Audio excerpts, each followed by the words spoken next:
I should mention before we introduce the next speaker, Rathna Murali-Dharan did a great job organizing this event. Most of you have been in touch with her, so thank her for the event. But most importantly, thank her for the food.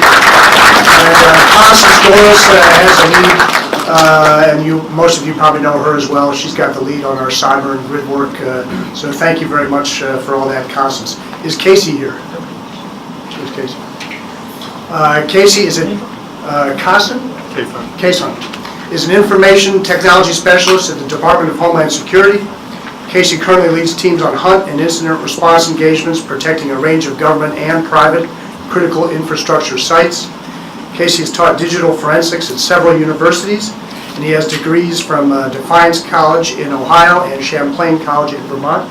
Great to see you. Thank you for coming.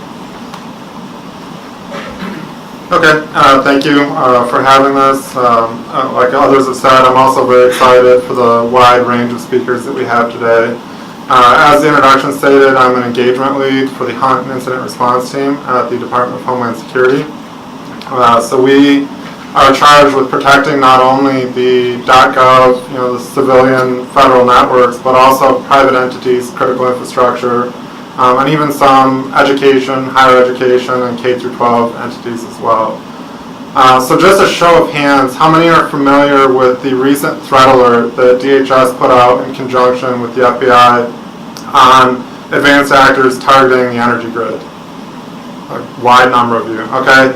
So I was actually part of those teams that went out and deployed to those entities, numbering 20 plus on-site incident response engagements all over the country. So we put together that threat alert that really put together the behaviors of what the enemy is attempting to do and what they have attempted to do on our critical infrastructure.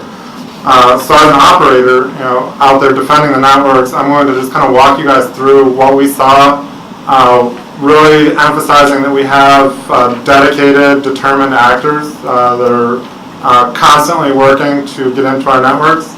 And then I'm going to close it off with some defensive remarks on how we might better mitigate some of those activities. So the first thing that I want to note is I have a graphic put together that I did pass to Lexington, and I think it'll be available afterwards for those who are interested in taking a look at the notes that I have. Because we really assembled a behavioral pattern and chained together the entire campaign. So the first thing is that it's large and multifaceted. This is not just a campaign targeting a couple of entities in a couple of distinct geographic locations. This campaign was not only national, targeting many hundreds of victims in the United States, but also international as well. We saw victims in Europe, we saw victims in Asia, we saw victims in many different countries across the globe. It was not also targeting just energy. It was targeting supply chains, so manufacturers of different components, engineering and construction companies that had legitimate business relationships with the energy targets that they were looking to get after. So this really is a very large-scale global campaign. One of the things that I would like to highlight with this is how they got the entry point into these, what we classified as intended targets. So if you've read the threat alert, we classified staging versus intended targets. These staging targets are what they utilize to gain access to and start to stage the attack against the intended targets. So the intended targets are going to be the energies, the utilities, the nuclears, those ones that all keep us up at night. But the entry point was the staging targets. And in many cases, these were small construction and engineering companies that were well renowned in their fields for construction and engineering, but cybersecurity really took a backseat if it was present at all. In some of these engagements where we deployed to, these companies had 10 or 15 employees. Their networks consisted of one server and just a host of, a couple of different hosts for their employees to utilize. In one particular engagement, they actually had people that were using the domain controller as a workstation. So from a cybersecurity perspective, it was lacking or not present at all. They would utilize these locations to send out spear phishing emails, to set up what we call watering hole attacks, to try and gain legitimate credentials to what we classified as the intended targets. Another interesting or scary perspective, depending on how you look at it, is how they're selecting the targets. These are not, from what it appears to be, just randomly selected. Some of them were targets of opportunity, but a lot of them had legitimate business relationships with the entities that they were attempting to get into. So they're most certainly doing their research and selecting targets based on those relationships. Another thing that I like to point out when I'm providing this type of briefing is highlighting that we did have human actors on the keyboard here. Some of it was scripted. They did have portions of it that appeared to have been automated. But in some cases, we saw the actors actually interacting with phishing victims at these staging targets. So in one case, the victims, when we started doing our engagement on site, they had been working with us and they said, yeah, we have a lot of users that are really reporting odd emails coming back and a lot of suspicious activity coming from our network. And we began to do the forensics on it, and we actually saw that recipients of the emails were responding back to the entity saying, is this legitimate? This looks really weird. We've never seen anything like this from you guys. The adversary logged in with legitimate credentials to their Outlook account, was actually responding to those victims saying, yes, this is legitimate. And they pulled the phishing link out of the attachment that they had, dropped it into the body of the email, and sent it back to the victims. So it really highlights that we have a determined actor that is willing to go at no lengths to get access to what they need to. So another thing that's highlighted in the threat alert is what we classify as the island hopping campaign. So they utilize those staging targets to gain access to the intended targets. A lot of times this was through legitimate credentials, so Outlook, email access, VPN, and RDP access. So it becomes difficult to detect when they're utilizing credentials from that are legitimate.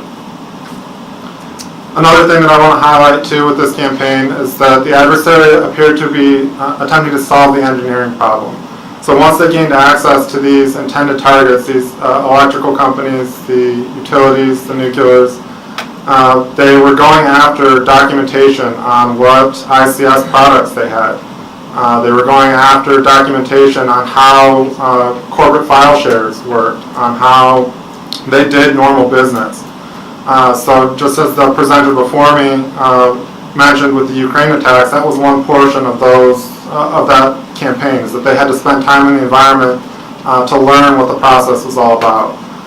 So with this campaign that we saw here in the United States, we most certainly saw them going after documentation that would lead to a better understanding of the industrial processes that were going on at each of those locations. And I do want to highlight, again, with the fact that we had a human actor, a determined actor in some of these engagements, one example from an engagement that we deployed to.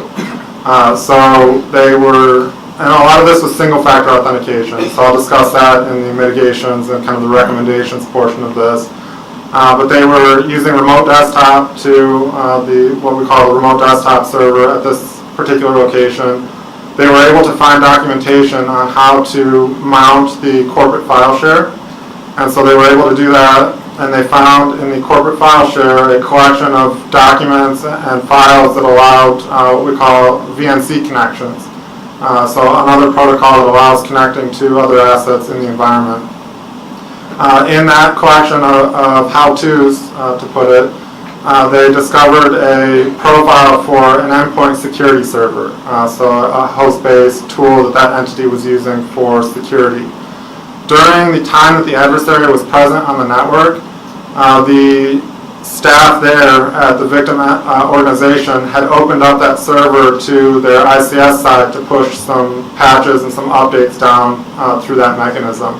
The adversary had discovered that, and they used that as a path to get from the corporate side of the network into the supervisory control, the HMI, the control interface for that particular entity. So that's another example that just highlights that we had a determined actor that was, they were present on the network, they were observing, and they saw their chance of opportunity, and they were able to take it in that case. In terms of recommendations and kind of how to apply this to why we're kind of all gathered here today, is what can we do about this? We have hundreds of victims in this campaign that really we've been working for the better part of 2 years. This work doesn't just stop because we published the alert. This is a continuous effort. So what do we do from here?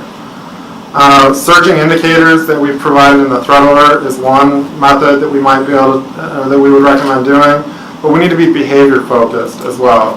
The actors are going to change tactics. They're going to change tools. We need to be looking for the things that they did that's more difficult to change, the human behavior element. So if we look at the campaign that we responded to and that we published in the threat alert, there's a lot of similarities to what that actor has done in previous campaigns. Some things have changed, but the behavior element remains largely the same because that's expensive to change. So really striving towards behavior-based monitoring rather than just searching for MD5s or IP addresses. That we've known that that's not the best approach for a while now. At the staging targets, that's a particularly difficult one to address because, like I said before, these are entities that have very small, sometimes no security presence at all. How do we better defend a company that has one IT person that's just contracted out to do periodic updates? With the intended targets, so anticipating things like spear phishing, the behavior-based analytics like monitoring for stolen credentials, those are some of the things that we can look for there. And then I mentioned it before, on all the engagements that we responded to, they were all single-factor authentication. So implementing multi-factor authentication would be one method that we could use to thwart this. So just as other presenters before me have said, DHS really wants to strive towards showing that this is a shared responsibility. We most certainly, we being the Hunt Incident Response Team, we were there to assist those small entities who had no capabilities at all. But we need to understand that we have to continue building these relationships. We wouldn't have been able to go in and help them had they not asked for our assistance. So government and industry must work together to solve these problems. Congressman mentioned it at the opening, is that one initiative that DHS has is the automated indicator sharing platform. So that is another mechanism where small entities might be able to join the indicator sharing program to get advance notice of things that we're discovering out in the field. So with that, I also am looking forward to the number of presentations that we have before us, and I'll be around afterwards if anybody wants to link up and discuss further some of the things that we work on.